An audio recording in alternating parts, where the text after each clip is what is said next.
Hello, everyone. Welcome to another episode of Every Damn Day. It's Jerry at the Fledge, sitting in the sanctuary of the Fledge. So I just ran to grab a bottle of water and I'm out of breath. So didn't expect that. And that's the first time I messed up the beginning of the show. So this will be another unique NFT for everybody to get in the future.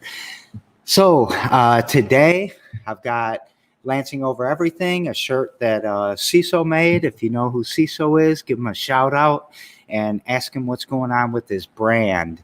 And also, speaking of CISO, him and I are going to Startup Grind tonight at Washington Avenue Advisors. There's still virtual tickets left for like $5 or something like that. If you want to check out a Startup Grind and watch another platform that promotes the entrepreneurial journey. Now, to that end, I can't believe how bad I'm out of breath. I got to quit smoking. To that end, we've got our new friend, Jeff. How you doing today, Jeff? I'm doing well. I'm not as winded. I'm doing well.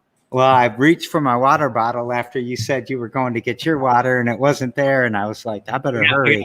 I got mine. So what you been doing today? You had a busy day, I think.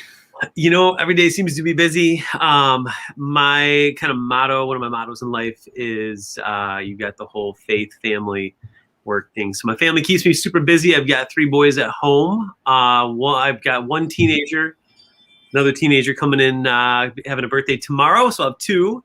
And then I've got an 11-year-old. So family keeps me super busy. But this morning was all about my actual full-time job.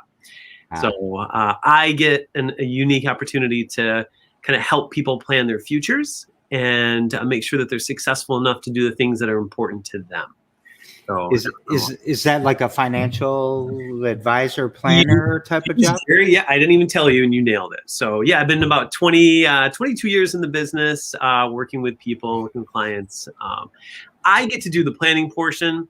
Then I have 2 very brilliant business partners who we call chief investment strategists, and they get to do all the investment picks. That's not something I enjoy as much. So I want to be able to make sure that you can get to retirement, pay the least amount in taxes, do all the things, and be able to live life. That's what I get to do. Yeah, that's such an important thing, especially as we start to restore equity or build equity in some of the underserved populations. So I'm really happy there's people out there doing that. So thank you for that. Thank you. I appreciate that. So let's get into you a little bit. Where were you born and raised? Where'd you go to school? You know, what you been doing with your life? Well, I'm super adventurous and as a traveler. So I was born and raised in Williamston, and I still live here. So I haven't gone very far. So actually born at Sparrow in Lansing back. I was a bicentennial baby. I have no problem aging myself. So born there and then raised in the big town of the Hornets out here in Williamston, and married to an amazing person, Heather, about it'll be 21 years this year.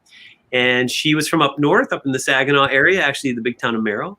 So met her and we moved out to Howell for a little while and then said, hey, let's raise our kids exactly where I was born and raised because I love this town. I absolutely love it. So, yep. Yeah, well, Williamston's hopping as a artsy little chic little town right now, aren't they? Yes, it is. Yeah, Williamston's booming, and between the restaurants and I'm a big antique guy, so I love that kind of stuff as well. Lots to do in the summertime. Amazing schools. Yeah, I could talk about it. I really do. I take pride in this town. Absolutely. Yeah. And 76 was one of my favorite childhood years. I'm 10 years older than you. I'm a 66 baby. Yes. So, all right. I was born in Ingham Medical Center. They quit having babies there for like 20 years after I was born. I don't know what I did to make them quit. Okay. Huh? You were the So, reason, weren't you? yeah, I hope so. So what you said, you're an adventurer. I'm the same way. I live a block and a half from where I graduated, or from where I was born, and Uh-huh. I work a block and a half from where I graduated high school. But I've been to 110 countries. I've Oh my God. traveled all over the place, 48 states, all of that things. But I love here. I love it here. You have me beat. Mine was probably a little bit more Mm. sarcastic. Ah, I'm a homebody, and we so blessed with my three boys and with my wife Heather, and we love spending time together. And I think with COVID this past 12 months, obviously it has brought a ton of challenges for people, but for my family, it allowed my three boys to really get a lot closer. I mean, they didn't have a choice for a while. yeah. It was just the three of them as we were kind of quarantined, right? So they did. They grew very close, which was great to watch. And as a family, I was very healthy for us, and we still got out. We did the things, but we did them more as a family. So it was really nice. And they love, the school system here has been great to work with through, just the whole hybrid and, being at home, a virtual thing. And, I give the teachers a ton of credit. I don't envy. And Jerry, as we were talking Yeah. either, I can't imagine being a teacher through all of this. Yeah, it's super tough on them, super tough on parents. I think especially mothers, because if you're a family with a husband and a wife, the wife historically makes less because of the bias that's in a lot of our systems. Right. And so it makes financial sense that maybe she's the one that takes the work off, and she's the one that takes on that extra burden. Right. And I think it's maddening to me that it's going to be another setback for women and the advancement of their careers. Right. That's a great point, and I absolutely agree with you. Yeah. So let's talk about your project. You got it up on the wall behind you there. Yes, we do. Oh, this way. There we go. Yeah. Yes. So weekend survival kits. I can probably talk for hours on this, but I won't bore the crowd because I know we've got a nice period of time here. So let me start from the beginning if I can. Yes, please. Okay, perfect. So about 11 years ago, I came home one day and I said to my wife, I said, Heather, I want to do something more to give back. We were blessed with our three boys, and I knew that I didn't want to just tell my boys to, pay it forward or be kind or all the things, right? I wanted to be able to show them. I do think it's important to, lead by example in that way. So both of us thought, okay, we've got kids in elementary school, what might be a need? And I know we talked a little bit about food and snacks and whatnot. I think it's astounding when you find out that food is actually a concern, that kids do go daily, weekly on where is my next meal going to come from. So we decided that on the elementary level that we wanted to help provide food. But fortunately, there's a couple huge national programs, the National Free Lunch and Breakfast, right? Either it's reduced price or it's actually fully free. So we thought during the week, maybe not so much of a concern, but there is a gap. And that gap is the weekends. So when you think about it, if you're, let's say, a 7, 8, 9, 10-year-old child, 11-year-old, that goes home on a Friday and might have that concern of where's my next meal going to come from, that's infuriating, that a child has to live like that. And there's situations in everybody's lives that produce that. There's no blame on anybody in this. But how can we be part of the solution, right? So we decided to do a backpack program, which there's a ton of them. And there's a lot of really cool churches and organizations and groups that do backpack programs. There's some big national ones too. So, but we said in Williamston, we're going to go ahead and see if we can't help out in this small town. And believe it or not, it's kind of crazy, Jerry, that, really almost a quarter of the kids in a Williamston setting do actually deal with food insecurities every single year. And so when you're looking at 800 kids in an elementary school and you're thinking that 200 actually qualify for something like this, that's crazy. And it doesn't matter if it's Detroit or Williamston or Okemos or East Lansing or Lansing school districts. It doesn't matter. The numbers are pretty much the same. Obviously, we can pick out certain areas that are going to have a higher, greater need. You and I have talked a little bit about that already too. But to me, food shouldn't be a barrier. For us, it was really frustrating that was. So we decided, okay, let's see if we can't solve the problem. So we dove in having no clue what we were doing. And it's kind of a neat story, I think, on how this whole thing worked out. And you can cut me off if you have questions as I go, because okay, I continue to talk. I'll raise my hand instead of just cutting you off. Okay. I appreciate that, Jerry. When we started the program, I also knew too that I wanted to make it legitimate. I wanted it to make it a real program, which meant filing for that nonprofit status, that 501c3 status. And obviously with my financial background, not a problem, applied for it.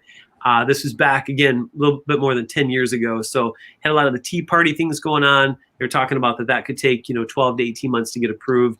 Somehow, God willing, we were approved in about 4 weeks for our 501c3.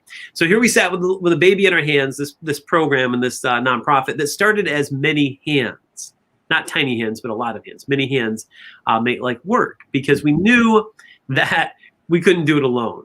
So we started that nonprofit, and we grew into Weekend Survival Kits, which is a program that's been around for about 15 years or more. Mid-Michigan Food Bank, if you go way back before it became Greater Lansing Food Bank and then the American Red Cross split off, they ran that program. And this is my opportunity to give a huge shout out to Kiwanis and Rotary, whether it's East Lansing, Hazlet Okemos. These organizations are pretty awesome, with people that have giant hearts that just want to give back. So they were the lifeblood of Weekend Survival Kits in the beginning. They're the ones who actually kept it going when the food bank said, hey, we're just not sure that we're going to continue to do the program. So I don't know how many kids they served before, but it got down to about 125 kids. So this is where it's kind of crazy. So my wife and I started this nonprofit. This program's been around for a while. I was working on web content. I'm not a tech guy, so as you knew, I had difficulty getting in this afternoon, but we did it. So I didn't know, what I was doing the web program, but out of the blue, a really good friend of mine at the time came into my office in Williamston for no apparent reason, literally had no reason to be there, and said, hey, what are you doing? And I said, we started this nonprofit, doing this website. I don't really know. I said, tell me about it. So I did. And he said, that's really funny, because we have a program without a nonprofit. It's the same thing. So that was the day that we married the two together. Flash forward a few years, boom, we changed the name of the organization to Weekend Survival Kits. That is our program, is to help provide food to kids on the weekends. Ultimately, though, that's the means, but our goal is to help remove a ton of barriers for those kids. Because I can bore you with stats, Jerry, but what happens is if a child doesn't eat, and your wife can attest to this, they come to school on a Monday morning, they're not ready to go. They got to get fuel in their system. And typically they start getting nutrition, it's not until 2-3 o'clock before they actually can learn. And it's not fair for them if they're, acting out, or that's not them. That's just their inability to actually function properly. So we're trying to help eliminate that. Give them a fighting chance to be able to compete with their peers. That's the idea. So number one, I'm a statistician by degree and use statistics every day. So you will never bore me with statistics. Okay. I like and I'm interested in one that you might have. Maybe it's not a statistic. Maybe it's more of a result that happens because of this. So when somebody is thinking about a basic need like food, their ability to see opportunity and think into the future is diminished to almost nothing, right? So if you ask a young kid that's hungry all the time, what do you want to be when you grow up? I think they would say not hungry. Right. And they wouldn't say astronaut. They wouldn't say president. They wouldn't say, all the things that we might expect. Right. What are some statistics around? I have a degree in it. I can't pronounce it. It's a tough word. Yeah. Here's the crazy part, Jerry. If you think about it, you come to school. So if you start back at kindergarten and you're dealing with food insecurities, you're absolutely right. It's about that survival mode. And so what they show is, if you deal with food insecurities, by the time you're in 5th grade, you're already one complete grade behind your peers, okay? when 1 in 4 kids deals with this in some capacity, that's a huge issue. Obviously, we know that testing scores are down immediately. The focus isn't on academics. The focus is on survival in some capacity. And we're talking about behavioral issues. Great story here in Williamston. We have an amazing kindergarten teacher, Mrs. Lewis, and she is phenomenal. And what she recognizes is if a kid's acting out, it's not that they want to, right? It's not that they're seeking to have bad behavior. There's something missing. And what she recognizes is, hey, it could be food. And so there's a really cool story of a child, his name was Jacob, and she found out right away that this is the issue. He couldn't, he had a hard time spelling his name, all the things. Alphabet, didn't really want to pay attention, behavior issues, all of that. And the second that she started providing the snacks and we got him with the weekend foods, what a dramatic turnaround. Okay. And I think too, Jerry, the other crazy part is you and I have our own issues in life and we have to, deal with our own fears and concerns and problems. But for a child to wonder, where is my next meal going to come from? That's a huge burden to bear. So that alone, to be able to say to that child, somebody cares about you. Yeah, obviously we know your parents do, your family does, and friends do, but somebody who you don't even know cares enough to make sure that they're helping you and your family be in a position where you can just be a darn kid, right? Yeah. That's it. Be a kid and don't have to worry about the big things. I grew up in poverty in Lansing, lived in subsidized housing. I had food security concerns when I was little. I remember being able to scrounge up some bologna from the fridge and cooking it on a heater that I had in my room. That's a early childhood memory. And it was tough. And one of the things, the Fledge, the show, we talk about, you can't escape from poverty. If you are trapped in poverty, you deal with it every single day. So what you guys are doing is so very important to me. I mean, I'll tear up in a second if I'm not careful, so I'm going to keep trudging through that. Company, Jerry. But one thing that surprises people, I think, and back then, Williamston, you were the rich kids, right? Grand Ledge, Williamston, all of you guys were the rich kids, and we were the poor kids, and that was the belief that we had. But I think that as a kid or even as an adult, now people don't understand rural poverty is a real thing. Yeah, absolutely. Yeah. So, and it's interesting because to that point, this is about 7 years ago, we did a packing session. So I can kind of walk you through at some point how we operate, but where we brought all of the elementary kids together that wanted to participate in packing food for their peers and potentially for themselves. And as we had, 100 chaotic kids doing this work and wonderful parents helping out, and we're kind of back and forth from the vehicles moving food all over, had a friend of mine stop me and say, hey, really appreciate the opportunity tonight. We participate in the program. And I can tell you it was somebody who I would have never guessed, right?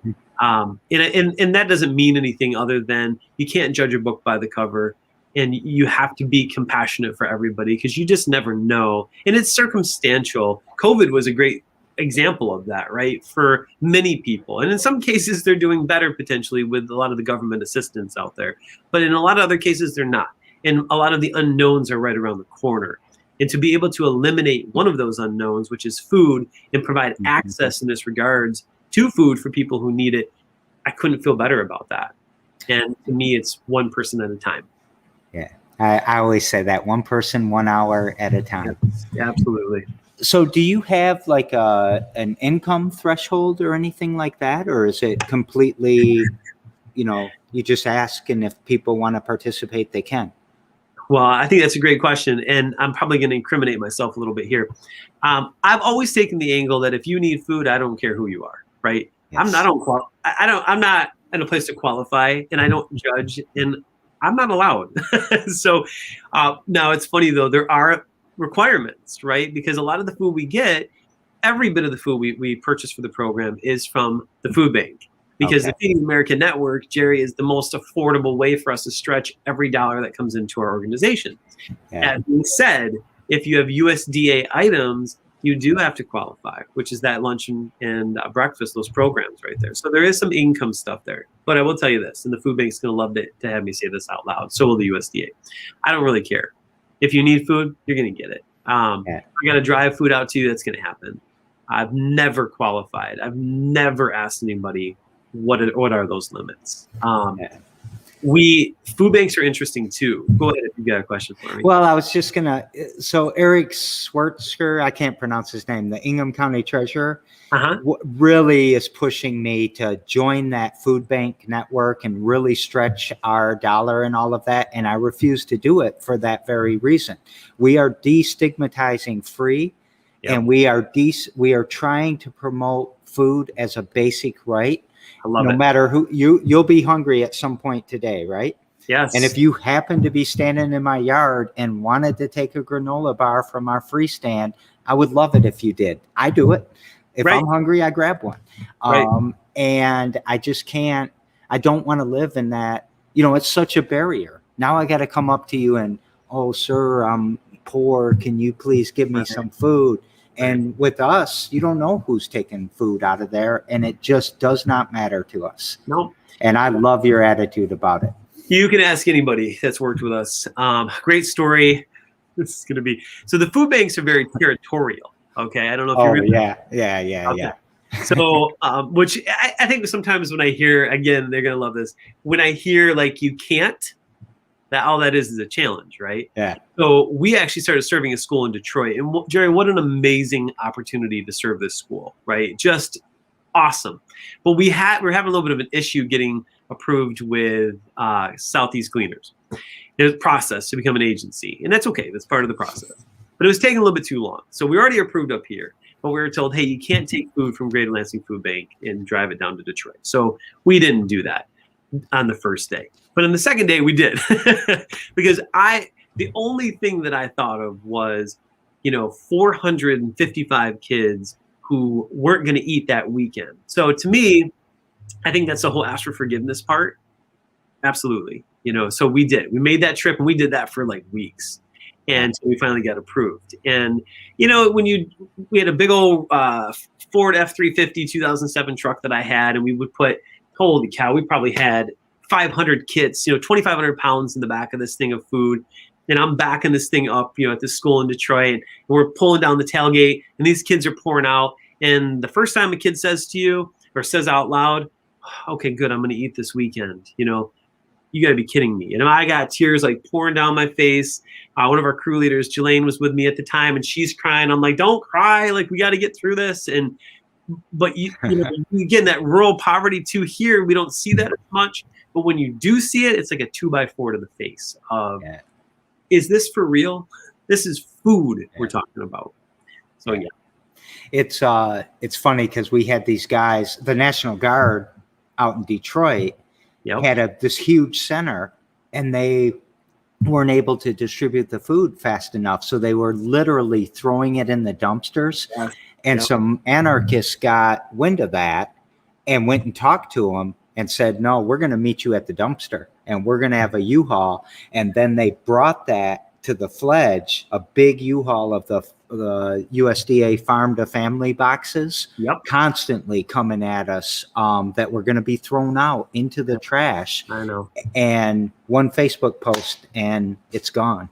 Yeah, well, it gets shared a couple hundred times. I mean, think about how many people you touched and influenced with that post, and just redirecting, and maybe it's even more about communication too, is letting people know what's happening. And then you took the bull by the horns, and you're like, no, that's not going to happen. That doesn't make sense to me. Why would you throw the food away? Yeah, I think too, a big issue we've seen this past year, and this is kind of fascinating. If I ask you a question, we served 5,000 kids in 2019. I'm sorry, 18.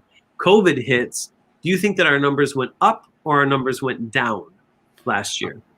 Well, it depends on, to me, I would think how accessible you are to the kids, because if they're centralized in the school, it might be easier for them to get it. I really don't know your answer. But I know that decentralizing helped us a lot to distribute more. Yeah. See, it's funny, centralizing in the school makes it a lot easier. I think on two levels. One is going to be the kid is there. So we know that if we drop the food off, the child's going to get that food. The issue with virtual and I'll tell you, the schools did an amazing job. I think I don't know how the food services pulled it off the way that they did. It was an incredible effort to be able to have distribution centers or locations. It's crazy how they did it. But the issue you have is that child that could get on that bus, for example, that public transportation and get to the school, and then to not have that anymore, it became difficult, I think, for a lot of families to get to those locations. And I can name quite a few schools in Lansing that we were serving, let's say 300 kids, all of a sudden it was now 30. Because a couple of things. That would be the first, I think. The other is there has definitely been, from what we understand, an abundance of food, where if you are providing that lunch and breakfast at a school, it became lunch, breakfast, dinner, or breakfast, lunch, dinner, and then it became weekends as well. So the schools were saying to us, hey, we actually have a surplus of food. We don't need you to do the backpacks on the weekends. We do see that shifting in the fall. So our numbers dropped more than in half over the last year. So it was kind of crazy in that regard. I do see that jumping. So I want to believe that those kids that we aren't serving like we did the year before are missing out. I want to believe that they just have surplus food. That's what gets me through the night, essentially. I'm hopeful for that. I wonder if, like with us, food insecurity was always a problem with us. So we always had a pantry, but never at the scale that we have. I mean, on March 16th, we started getting deliveries from all of the restaurants that were being shut down. Yeah. And I wonder if organizations like us, because there's a lot of pantries, there's a lot of free stands, there's a lot of stuff that went up where people understood this was going to be a big problem. Yep. I wonder how many people are going to pull back, in the upcoming months. I wonder too. I think that's a great point. Kind of gave you that opportunity to create that resource or that outlet. Why would it change, right? Maybe there is a chance it'll just stay that way. And I do know that Greater Lansing Food Bank is on a mission to increase their output. Yeah. Like literally double, if not 2.5 times in the next 5 years of output of food. And their outreach is pretty cool. So I think that, maybe we're on a good path. Maybe COVID was a great, boost for a lot of people to say, okay, holy smokes, there's a need. I want to be a part of that solution. And, who knows, we might see a lot of cool people coming together. So, yeah. So, how, you seem to be future thinking. You're thinking about the kindergarten that's going to go to the, 5th grade and be a year behind.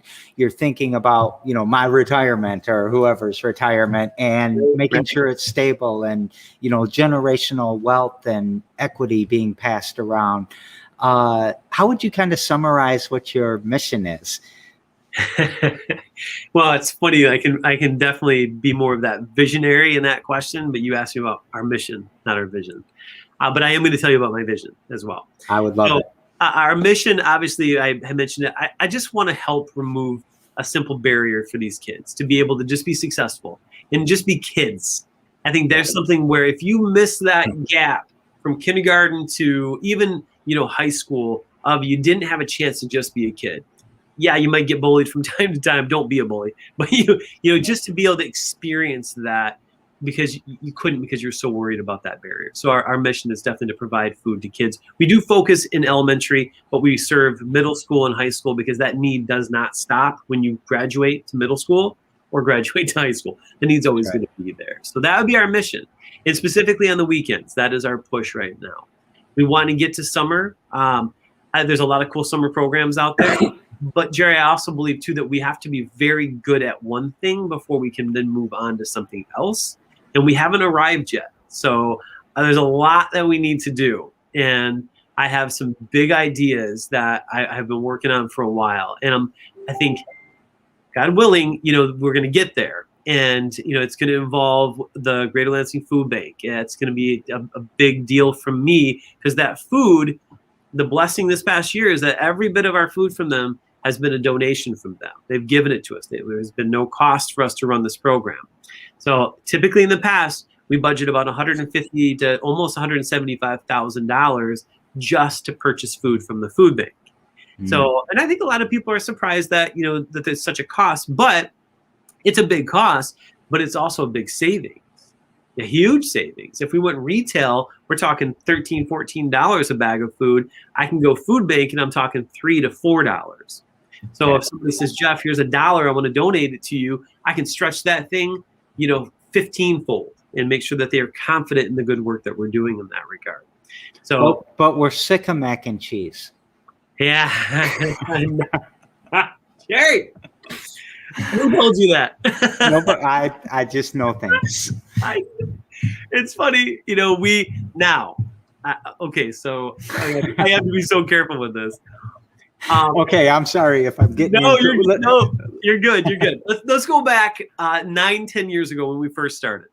Man, that can of green beans was the most affordable thing we could buy, so I'm like, it's 17 can, let's do it, because that can of corn, that's expensive, Jerry, that's good stuff. So we did can of green beans for probably 2 years, and finally I got like this plea from a child, right, this handwritten letter that's like, can you please stop? I don't want any more green beans.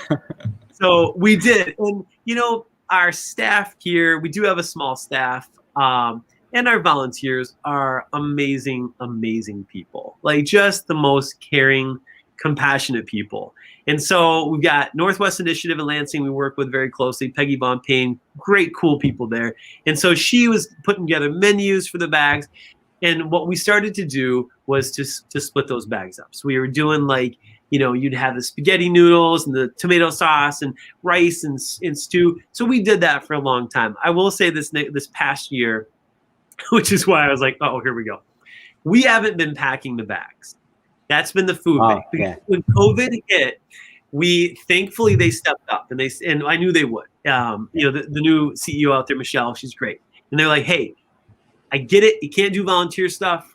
Executive orders all over the place, like flowing through every window, and which was like, all right, it isn't, can we do this? It's how are we going to do it, right? Is that Michelle Lance? Yes. Yep. New CEO out there. So she was like, hey, we're going to go ahead and pack them, which is great because, we did like the first packing session after school shut down, and it worked great. We had our crew leader at the time, Gina Brick, amazing. And she quasi-retired after, because she's got kids and wants to be with them, which I missed her a ton. But she did a little packing thing, and then there was a COVID scare, so we're like, this isn't going to work. So they did it. The food bank did it, which was so cool. And then we got to a place where, okay, we can distribute them. That we have the relationships with the schools. We're working with like 80 schools right now, 15 school districts. We can go ahead and make that happen. But it was challenging for us to pack them. So we're like, you guys pack them. So we are giving some feedback on not mac and cheese every time. You want to know why I know? I haven't. I mean, you kind of gave me a hint on that already. Well, it's not just that. The other thing is people love to give too. They don't just want to take. They, given a chance to earn that food, I think almost half or more of these people would want to contribute. They want to volunteer. They want to pick up. They want to deliver. And so the thing they do is whatever they don't like from the food bank, they come and put it in the pantry. So whatever piles up, I know that's the. That's awesome. So if, I'm going to ask Michelle if she'll come on the show. You got it. Yeah. I'll tell you what. Maybe you and I can talk too about. Let's have us all on, and we can really talk about a partnership with this program. I want to take. We can go from 5,000 kids served to 25,000. Do you know that the Lansing School District, there's like 10,800 kids that qualify for those national programs? You probably already knew that. Right? Yep. 10,800. We only serve about 1,200 of them, Jerry. So there's an ability. The problem that we have as a little tiny organization in Williamston is funding. I can only raise so much, and in Lansing it is, it's a small town. And when you have 15 incredible nonprofits and organizations doing amazing work, they're all going after the same dollar.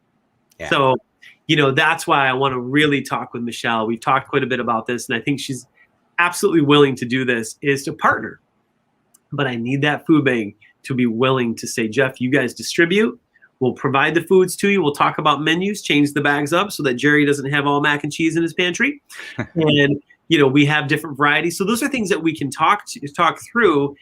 We've got kind of the system figured out on how to distribute. We have an amazing staff now, which includes really at this point one, which I call our director of operations. That's Kyla. She's amazing. Our fundraising is Cami, which is great. My wife helps out with bookkeeping, which is fantastic because even though I love numbers, I don't want to get into that stuff. So we've got a great staff here. So we've got that figured out. I just need help with fundraising, right? Which if the food just came to us at no cost, there we go. We could go from 5,000 to 25,000 kids tomorrow, which would be the biggest effort you've ever seen on the Feeding America level, but let alone in a town like this, it would be. That's awesome. I think so. What do you do every damn day to get there? Holy cow. Tell the story, right? I mean, the only way that you can move a boulder is with a ton of people. And there's an organization on the West Coast called One Voice, which I love. And if you can get people to kind of resonate with that one voice, for that one cause, to get that one mission out there, then the vision becomes possible too, right? Yeah. So I would say every damn day it's just talking to people, and randomly too, which is kind of fun. Yeah. I love that you said story, because getting that out there and getting everybody, because you can get behind this, you can get passionate, you can get pumped up, you can get motivated. Yeah. And I'm going to go back to what you said about, I didn't want to just tell my kids to be kind. You want to act like that in front of them. Yep. And it's, you can't talk your way out of situations you behave yourself into, right? That's a Stephen Covey quote. Yes, I do. I love that. Stephen Covey. Awesome. Yeah. So spectacular. I love what you're doing. Yeah, I do too. I love just being a part. And too, that when you get the opportunity to do good work and to do good, cool things, you meet some of the most fascinating people ever, like-minded people, like you, Jerry. Like that's the best part for me, is to be able to be a part of that community and then get others excited about. It doesn't take money to do good. It doesn't. Time is pretty cool. We got a lot of that. Yeah. It takes the simplest things to do good, and kindness is so contagious. Yeah. I mean, that smile you give somebody gets passed along. It keeps somebody maybe even from being struck. That's right. Right. And the other thing is, imagine the genius you are saving from being lost in poverty. Right. So, yeah, I like that. Genius is lost in poverty, and we've got to do something about it. That's great. I love that. I'm going to steal that. I stole it, so. Okay, good. Plagiarize. That's what God made your eyes. That's what I heard. I love it. So we daisy chain these shows together, and yesterday on the show I had Anna, who's part of the One and All program that I help leap with, the Fledge helps leap with, and it's for people who live below the Alice threshold. So there's the Alice threshold, which is you're living paycheck to paycheck. You've got the poverty line, right. Which is, you can't afford to live on what you make. And people in the Alice, though, they're stuck between poverty and the Alice threshold, and they don't get as many services, so they're really, in a tricky spot. So Anna wanted me to ask you, what inspires you? But I think it's obvious. I mean, all those times you said something and then smiled, I think all those are the things that have inspired you. Yeah. But do you want to put that in a little package, a concise statement? Or I don't mean concise. Yeah. We're going to go way over time, so let's not even worry about it. Okay. I'm going to say every bit of what I said, yes. But let's God, there's about 5,000 things. I can tell a story. So I met a really cool guy who said to me once, I didn't know I was poor until I went to school one day and my friends were talking about what they had for breakfast, right? And they said, what did you have? And he said, I didn't, because my milk was frozen. I couldn't. And they said, what do you mean? He didn't have a refrigerator, right? So he left it outside and it froze overnight. So that, I think those stories, the Jacob stories, the stories in Detroit, that story right there inspires me to realize that there's a huge stinking need and there shouldn't be. So, for me to hear that and go, you got to be kidding me. And for that child to have to live with that, and they do, right? And they persevere. and they do great things. But the genius concept, right? Like, let's try to not make them lost, right? Yeah. Let's help them out. So those things inspired me. Yeah. I don't know that people know this, but 27% of us in Lansing live below the poverty threshold. That's double the national average. I imagine it's similar for the Ingham County in general. I think it's just a little bit lower. And then 55% live below the ALICE threshold. And, That's crazy. Food security is important. And, you implied this a lot before. People aren't born, to just want to go get free food. They're a baby and they already know that what I'm going to do for the rest of my life is try to find free food. Right. People are born with dreams and aspirations and motivation and all of this. And we seem to knock it out of them with all kinds of different things. And then it just becomes generational. Because if my mom was a year behind in 5th grade, that means it definitely impacted, her and what her future looked like, and then getting, whatever. And I don't know why we don't all. Here's a question for you that you made me think of. So, have you found that you've substituted your entertainment? Like, you don't go to the movie as much anymore because it's so damn fun to help people and to work on this problem? I'm going to say I probably have never thought of it that way. It probably just naturally happens. And I don't even want to use the word sacrifice, right? Because that makes me feel funny. But maybe I've made the conscious decision to do things that might help others ahead of myself. And I might also find more enjoyment out of that. Yeah. I can be so entertained throughout the day just by having a conversation with someone that maybe 20 years ago I would have walked right by and not thought anything about them. But to find that spark, that joy, that expertise, that genius that person has, or to see them want to contribute in whatever way they possibly can, or to just look at them and say, man, you've been through something rough, and I want to just stand here with you. And I don't know. I want to understand. I think that's the thing too. So I had a great chance this morning. I've got a Williamson high schooler. He's graduate this year. His name's Cooper. He's been coming in once a week, just sitting with me doing financial planning stuff, riveting stuff, right? And so we were talking about, tax planning and all that this morning. But what I tried to let him know is you're going to meet all kinds of people, and whatever you do, want to get to know them. You definitely can't learn anything when you're talking, right? Listen to people. Understand who they are, and don't just stop with I love to eat spaghetti. Well, that's great. So, but what about it?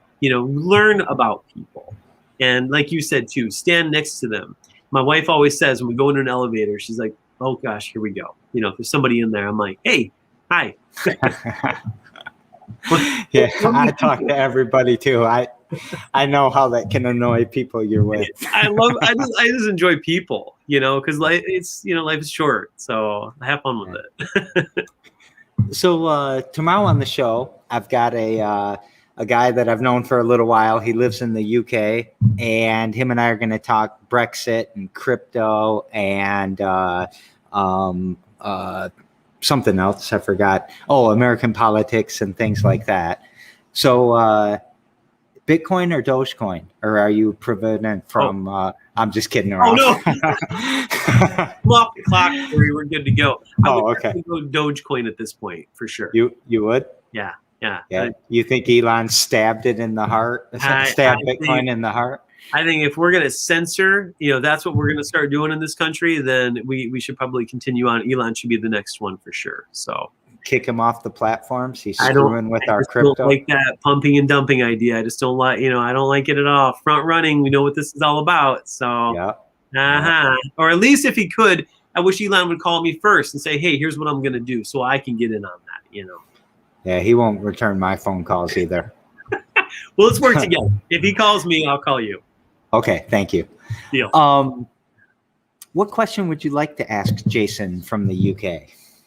So let's make it fun. Since we're talking about food, right? You said Jason is his name? Yes. Okay, so Jason, if you had the opportunity to go anywhere in this world to eat at any restaurant, where and what would that restaurant be? That's my question. Yeah, it's going to be someplace on some skyscraper in Dubai or something like that, I'm sure. Yeah, and maybe I should also tag too. You have to have had been there before. So if okay. To a place, he's been in Dubai, then he can go back to Dubai. So yeah. What about you? What would your answer be? So my wife and I, we renewed our 15-year vows about 6 years ago in Cabo, and there was a restaurant called Eden's that we loved. And we were there with some very special friends of ours and just had a night to remember, right? So got to go back there now, connect in Denver and fly on down. So that's where I would go. All right.